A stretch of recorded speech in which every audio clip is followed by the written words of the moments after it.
I'd like to give an example of how to feel like we don't always have to be in control of what's going on intuitively.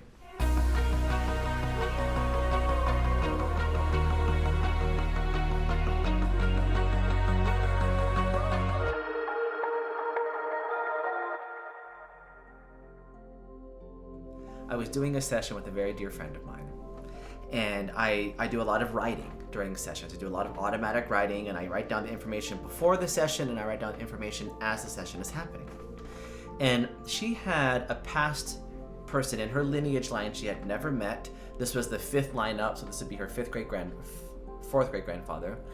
And this person came through with a lot of information.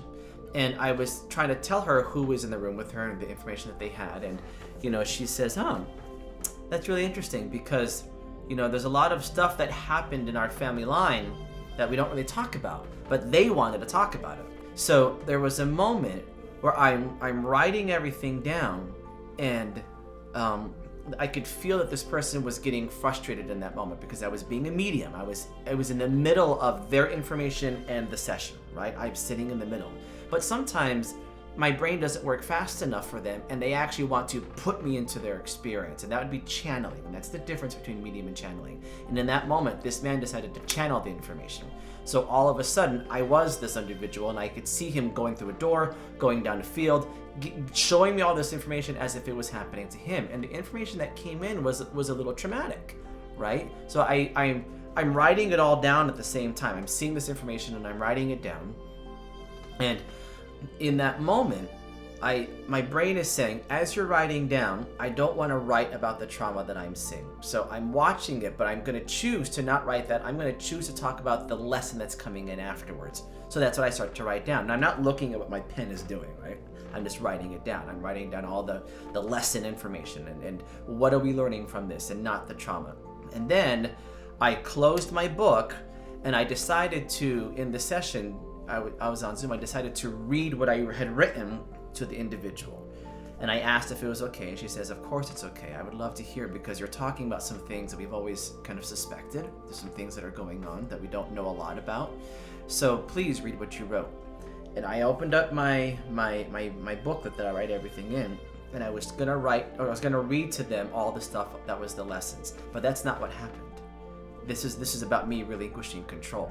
Because I thought that I was going to read to you all the stuff that was about how to process information. But what had ended up coming in was completely different.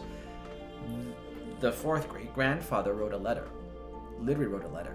And my handwriting, you see my handwriting go from Kimo's handwriting to a completely different person's handwriting.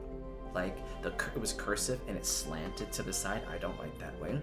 And the letter comes in, and I had to pause, and I had to say, I'm so sorry, because I'm going to read you something, and I didn't write this. And I knew that the person had channeled, right? And I know that I didn't write it. I was a little reluctant to read it because I didn't know what was going to happen when I read it.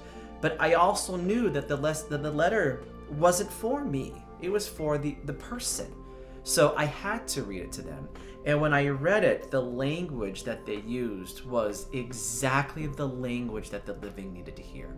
It was exactly the language it needed to hear. And the most phenomenal thing is at the end of the letter, he signed it. He literally signed it. And he signed it with gratitude, with love. It was phenomenal. It was one of the best opportunities I have had to actually sit in channeling. It was also an example for me to really relinquish control. I also cried. When I read the letter, I also cried.